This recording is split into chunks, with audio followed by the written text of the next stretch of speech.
Andhra Pradesh cabinet తీసుకున్నటువంటి కొన్ని నిర్ణయాల్లో ఒకటి రెండు నిర్ణయాలు వివాదాస్పదంగా మారాయి. ముఖ్యంగా విద్యా, వైద్య, ఆరోగ్యము, లాజిస్టిక్స్, రవాణా, విమానాశ్రయాలు, పోర్టులు, పునరుత్పాదక ఇంధనం. ముఖ్యంగా అన్నిటికంటే కీలకంగా విద్యా, వైద్యం. ఈ రంగాల్లో మౌలిక సదుపాయాల కల్పనను ప్రైవేట్ వ్యక్తులకు అప్పగించే విధంగా కొత్త పీపీపీ విధానం ముసాయిదా బిల్లుకు ఏపీ కేబినెట్ ఆమోదించింది. దీంతో పాటు దిశ బిల్లు గతంలో వైఎస్ జగన్ ప్రభుత్వం ప్రతిష్టాత్మకంగా తీసుకొచ్చింది. దీన్ని కూడా విత్డ్రా చేసుకుంటూ ఏపీ కేబినెట్ ఆమోదం తెలిపింది. ఈ అంశాలపై మాట్లాడేందుకు మనతో జాయిన్ అవుతున్నారు ప్రముఖ విశ్లేషకులు పురుషోత్తం రెడ్డి గారు. నమస్తే సార్. నమస్తే రెహమాన్ గారు. సార్, ఎలా చూడాలి ఏపీ కేబినెట్ తీసుకున్నటువంటి నిర్ణయాలు వివాదాస్పదంగా మారుతున్నాయి? ముఖ్యంగా విద్యా, వైద్య, ఆరోగ్యం, విద్యా వైద్య రంగాలంటే చాలా కీలకమైనవి, ముఖ్యమైనవి. అందులో కూడా కొన్ని మౌలిక సదుపాయాల కల్పన విషయంలో ప్రైవేట్ వ్యక్తులకు అప్పగించేందుకు కొత్త పీపీపీ విధానం. అంటే ఇక్కడ అన్ని రంగాల్లో ప్రైవేట్ వ్యక్తులను ఇన్వాల్వ్ చేస్తే ఇక ప్రభుత్వం ఉన్నది ఎందుకు? ప్రభుత్వం ఏం చేస్తుంది? రెహమాన్ గారు, ప్రభుత్వ పాలసీలో ప్రభుత్వ రంగం, ప్రైవేట్ రంగం మిక్స్డ్ మనకు ఉంటాయి. ప్రభుత్వ ప్రాధాన్యతలు బట్టి ఏ రంగాన్ని దేనికి కేటాయించాలని నిర్ణయించుకుంటారు. ప్రపంచంలో క్యాపిటలిస్ట్ సొసైటీస్ కొన్ని ఉన్నాయి. బ్రిటన్ కావచ్చు, జర్మనీ కావచ్చు, అమెరికా లాంటి దేశాల్లో కూడా. వాటిలో కూడా కొన్ని రంగాలు ప్రభుత్వమే చెకప్ చేస్తుంది. ఇప్పుడు ఇంగ్లాండ్ పెట్టుబడిదారి వ్యవస్థకు ప్రథమ శ్రేణిలో ఉన్నటువంటి దేశం. ఆ దేశంలో కూడా ప్రాథమిక విద్య, ప్రాథమిక వైద్యం ప్రభుత్వ రంగంలోనే ఉంటుంది. అమెరికా కూడా ప్రాథమిక విద్య ప్రభుత్వ రంగంలోనే ఉంటుంది. కాబట్టి విద్య, వైద్యం అన్నది ప్రభుత్వం యొక్క గ్యారంటీగా ఉండాలి. మీకు లాంగ్ బ్యాక్ అమెరికాలో సంక్షోభం వచ్చినప్పుడు వైద్య రంగం కంప్లీట్ గా ప్రైవేటీకరణ ఉండడం చాలా లాస్ అయిపోయిందని చెప్పి ఆ దేశం రివ్యూ చేసుకుంది. కాబట్టి వైద్య రంగం, విద్య అన్నది ప్రభుత్వం తన బాధ్యతగా టేకప్ చేయాలి. మీకు గమనంలో ఉంటే ఆంధ్రప్రదేశ్ లో ఫీజు రీఎంబర్స్మెంట్ కానీ, ఆరోగ్యశ్రీ అనే పథకాలు ఎందుకు వచ్చినాయి? ప్రధానంగా డాక్టర్ రాజశేఖర రెడ్డి గారు ముఖ్యమంత్రిగా అయిన వెంటనే జైతి ఘోష్ కమిషన్ ని నియమించారు. జైతి ఘోష్ కమిషన్ రైతుల ఆత్మహత్యల పైన వాళ్ళు రివ్యూ చేశారు. వారు ఇచ్చిన సమగ్రమైనటువంటి నివేదికలో ప్రధానంగా జైతి ఘోష్ గారు చెప్పింది, వ్యవసాయ సంక్షోభం, వ్యవసాయ గిట్టుబాటు ధర లభించక కారణంగా రైతులు చనిపోవడం లేదు. విద్యా, వైద్యం అనేది ముఖ్యంగా సౌత్ ఇండియాలో, ఆంధ్రప్రదేశ్ లాంటి రాష్ట్రాల్లో కార్పొరేటీకరణ వల్ల భరించలేక చనిపోతున్నారు.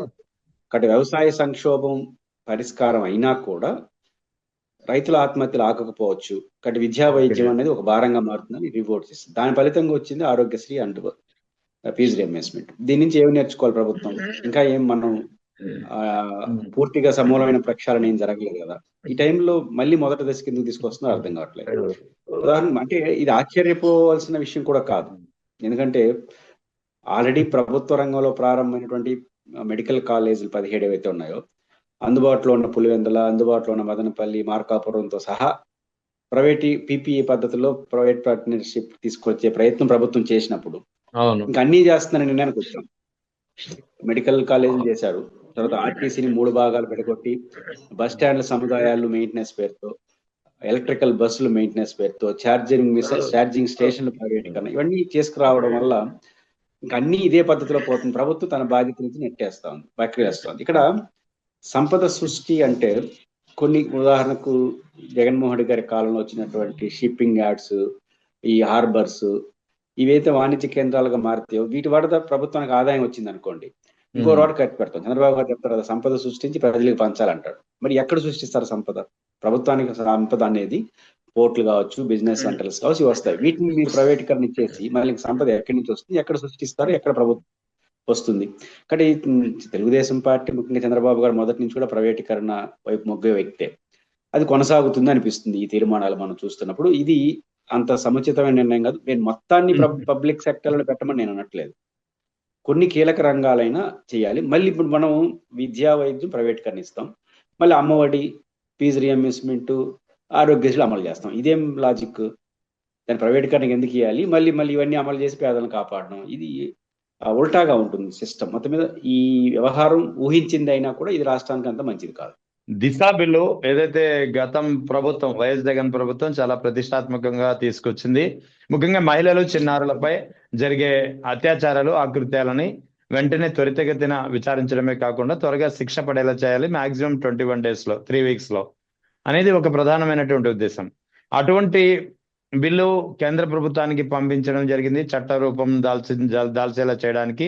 కానీ తర్వాత గవర్నమెంట్ మారిపోయింది, అని దిగిపోయారు. కొత్త ప్రభుత్వం వచ్చిన తర్వాత దానిపై ప్రెషర్ తీసుకురావాల్సింది పోయి ఏకంగా ఆ బిల్లునే విత్డ్రా చేసుకుంటున్నట్లు ప్రకటించడం, ఏపీ కేబినెట్ దానికి ఆమోదం తెలపడం. ఎలా చూడాలి ఈ పరిణామాన్ని? దిశ చట్టం ఒకటి, దిశ పేరుతో చేసిన ఏర్పాట్లు రెండు. అవును. ఇప్పుడు ఆంధ్రప్రదేశ్ ప్రభుత్వం దిశ చట్టాన్ని మాత్రం ఉపసంహరించుకుందా, దాని చుట్టూ ఏర్పాట్లను కూడా ఉపసంహరించుకుంటుందా తెలియట్లేదు. ఎందుకంటున్నానంటే దిశలో ఒక ముఖ్యమైన పార్ట్ ఏంటి, యాప్. ఈ యాప్ ద్వారా డౌన్లోడ్ చేసుకున్న ఏ మహిళ అయినా ఎవరైనా సరే ఎస్ఓసి సిస్టమ్ ఆన్ చేసినా లేదా 5 times చెక్ చేసినా మనకు పోలీసులు అందుబాటులోకి ఉంటారు. ఈ దిశ యొక్క ప్రధాన ఉద్దేశం దిశ పోలీస్ స్టేషన్స్, ఉమెన్ సెక్యూరిటీ, అది వాలంటీర్ సిస్టమ్ లో ఉమెన్ ని ప్రోత్సహించడం, ఇవన్నిటితో పాటు యాప్ డౌన్లోడ్ చేసుకోవడం ద్వారా ఒక సెక్యూరిటీ. ఈ దిశ చట్టంలో కీలకమైనటువంటి మెన్షన్ చేసింది ఏంటంటే సత్వర న్యాయం. ఇక ఉమెన్ పైన జరిగినటువంటి దాడులకు సత్వర న్యాయం అంటే లాంగ్ 2 ఏళ్ళు 3 ఏళ్ళు 5 ఏళ్ళు అయిన తర్వాత అది మరుగున పడిపోతుంది, భయం పోతుంది. అంటే సత్వర న్యాయం జరగాలి, మరియు ఒక నమ్మకమైన భరోసా ఉమెన్ కానీ చైల్డ్ గర్ల్స్ కానీ. దీంతో వాళ్ళు తీసుకొచ్చారు. ఇది ఫస్ట్ ఆఫ్ ఆల్ ప్రభుత్వాలు చేయాల్సింది, మాల్ ప్రాక్టీస్ అలవాటు ఉన్న వాళ్ళు, రాంగ్ యాటిట్యూడ్ ఉన్న వాళ్ళకి ఒక భయం, చేసిన వాళ్ళకి సత్వరంగా శిక్ష పడడం. అన్నిటికన్నా మించి మన ఉమెన్ సొసైటీలో ఉమెన్ కావచ్చు, గర్ల్ చైల్డ్ కావచ్చు, ఒక నమ్మకం, మాకు ప్రభుత్వం ఉంది, మాకు వ్యవస్థ ఉంది, మాకు భయం లేదని భరోసా కల్పించడం. ఎంత భరోసా కల్పించింది ఈ దిశ యాప్ అంటే, దిశ యాప్ ను ఆంధ్రప్రదేశ్ ప్రభుత్వం పోలీస్ వ్యవస్థ ప్రవేశపెట్టిన చాలా స్వల్ప కాలంలో 1,50,00,000 మంది డౌన్లోడ్ చేసుకున్నారు. అవును, ఉమెన్ 1,50,00,000, చాలా పెద్ద నెంబర్. అంటే అంతమంది డౌన్లోడ్ చేసుకున్నారంటే అంతమంది దాన్ని ఉపయోగించారనే పాయింట్ కూడా కాదు, అంతమందికి విశ్వాసాన్ని కలిగించింది. ఇప్పుడు నిరక్షరాస్యులుగా ఉండే వాళ్ళు చేసుకోలేకపోవచ్చు. అంటే యాక్టివ్ గా ఉండే ప్రతి ఉమెన్, ప్రతి గర్ల్ చైల్డ్ దీన్ని యాప్ డౌన్లోడ్ చేసుకున్నారని అర్థం. అంటే అంతగా భరోసా ఇచ్చింది. ఫస్ట్ పార్ట్ ప్రభుత్వం సక్సెస్ అయిందంటే జగన్ గారి ప్రభుత్వం నమ్మకాన్ని కలిగించగలిగింది. ఈ యాప్ ప్రభుత్వం మాకు ఒక భరోసా ఉంది, మాకు భయం లేదు, ధైర్యం ఉంది అని యాప్ కలిగించింది. ఇంతమందికి ధైర్యం కలిగించినప్పుడు ఆటోమేటిక్ గా భయం కూడా పుడుతుంది. కాబట్టి ఈ దిశ చట్టం వేరే సంగతి, కేంద్ర ప్రభుత్వం ఒప్పుకుంటుందా ఒప్పుకోదా, రాజ్యాంగం ఇవన్నీ ఏం చేస్తాయని తర్వాత విషయం. కానీ దాని చుట్టూ ఏర్పాటునైనటువంటి వ్యవస్థను ఏం చేయదలుచుకున్నారు? అంతకన్నా మెరుగ్గా చేస్తారా? పేరు మార్చుకొని చేసుకోండి, కానీ దాని సిస్టమ్ తీసేస్తారా? అలా తీసేయడం అంటే జగన్మోహన్ రెడ్డి గారు కల్పించినటువంటి ఒక భరోసాని తొలగించడమే కదా. నెంబర్ 1, జగన్మోహన్ రెడ్డి గారి ప్రభుత్వంలో ఒక కీలకమైనటువంటి పరిణామం దిశ కావచ్చు, మహిళా పోలీస్ స్టేషన్ వల్ల పవన్ కళ్యాణ్ గారి వ్యాఖ్యల వద్ద రాంగ్ ట్రాక్ పట్టింది. కానీ అది ఎక్కువ మంది మిస్సింగ్ చైల్డ్స్, గర్ల్ చైల్డ్ కావచ్చు, ఉమెన్ కావచ్చు కేసులు నమోదైనాయి. ఇది కేంద్ర హోంశాఖ ప్రస్తావించింది. ఎందుకు నమోదైనాయి? ఇది కీలకమైంది. ఎందుకు ఎక్కువ నమోదైనాయి అంటే, ఒక ఉమెన్ కానీ లేదా ఇంటి నుంచి వెళ్ళిపోయినటువంటి గర్ల్ చైల్డ్ కావచ్చు, ఎవరైనా కావచ్చు, ఎవరు కూడా పోలీస్ స్టేషన్కి వచ్చి కేసు పెట్టరు. రీజన్ ఏంటంటే పరువు, ప్రతిష్ట, రేపు అమ్మాయి భవిష్యత్తు ఏముంటుందని. కానీ మహిళా పోలీస్ స్టేషన్లు, మహిళా కానిస్టేబుల్స్, వాలంటీర్ సిస్టమ్, ఈ మూడిటి వల్ల ఆ కుటుంబంలో కూర్చొని నువ్వు రిజిస్టర్ చేస్తే కదా ఎంక్వైరీ జరిగి తొందరగా రికవర్ అవుతారు అని నమ్మకాన్ని కలిగించడం, భరోసా కలిగించడం వల్ల ఎక్కువ మంది కేసులు, ప్రతి మిస్సింగ్ కేసు పెట్టారు. అందువల్ల నమోదైన 98% రికవరీ చూపించింది. 98%. అంటే దీన్ని అభినందించింది కేంద్ర హోంశాఖ. అంటే ఈ సిస్టమ్ వల్ల ధైర్యంగా, ఇప్పుడు బాధితులు ఎవరైనా కేసు నమోదు చేసి ఫిర్యాదు చేస్తేనే విచారణ చేసి న్యాయం చేస్తారు.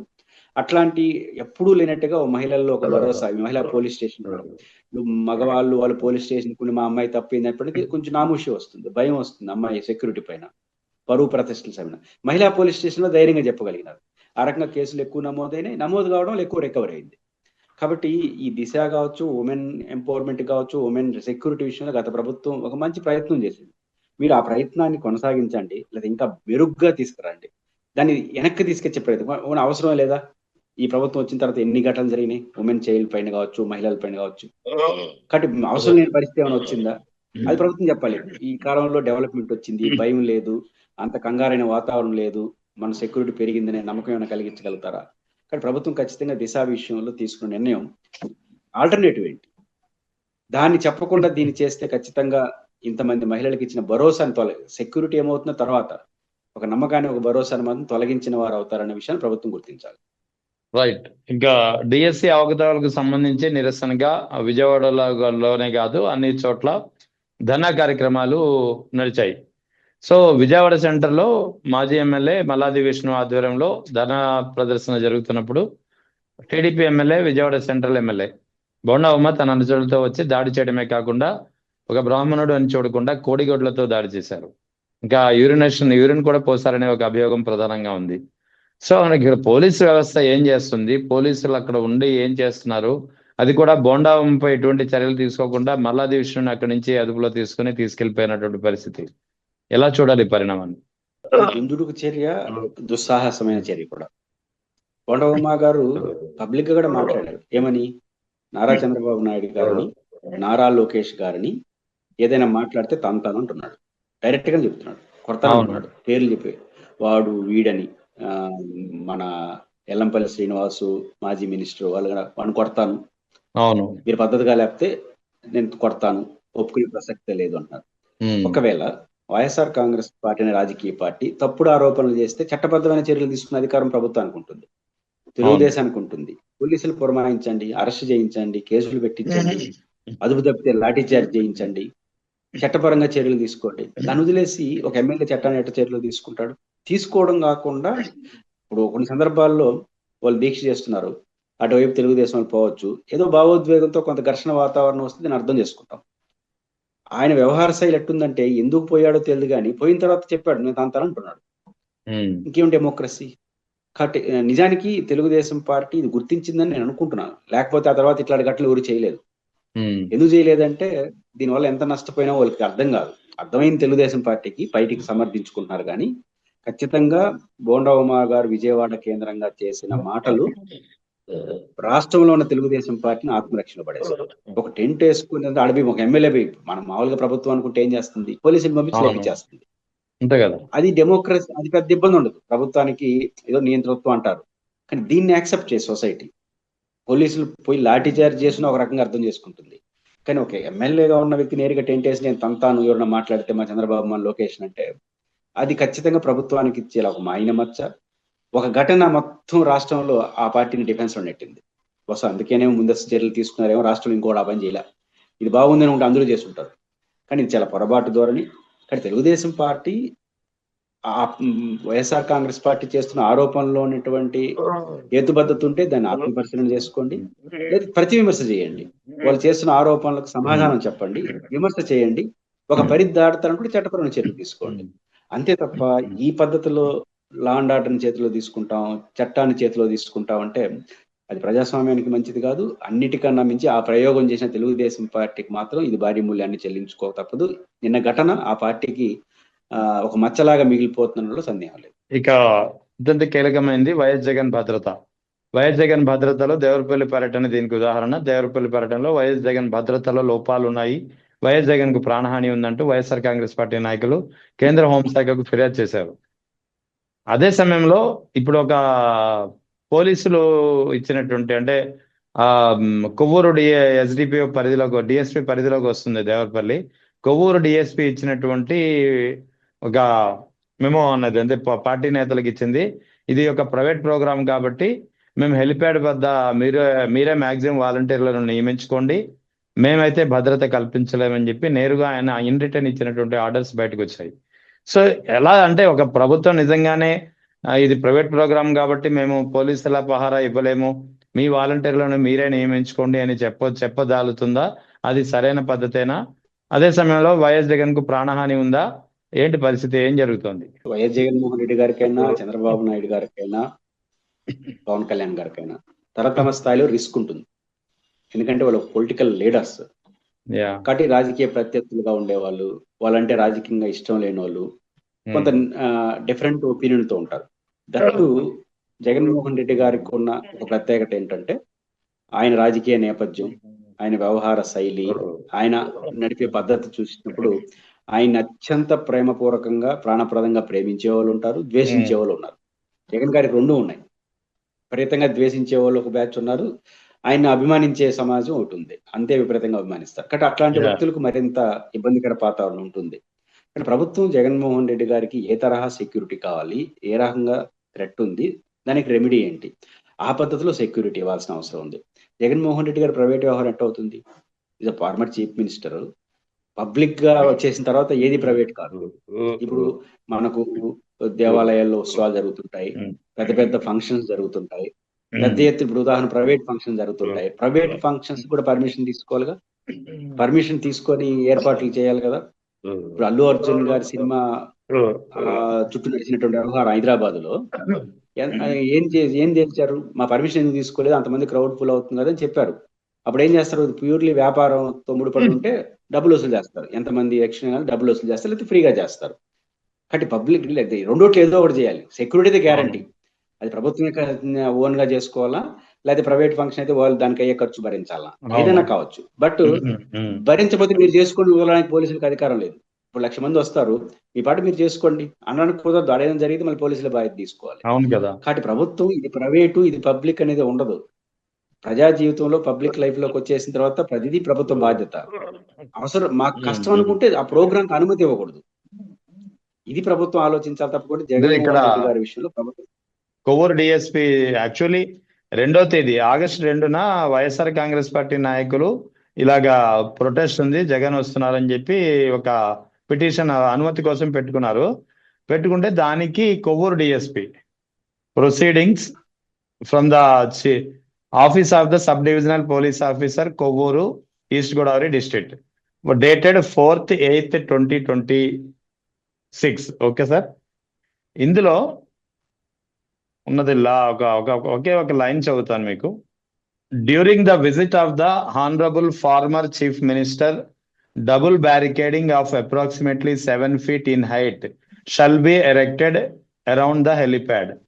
ఒకటి, adequate security arrangement shall be made at the helipad for the helicopter by deploying your own volunteers exclusively, as this is a private program and the police department will not provide any security arrangements at the helipad.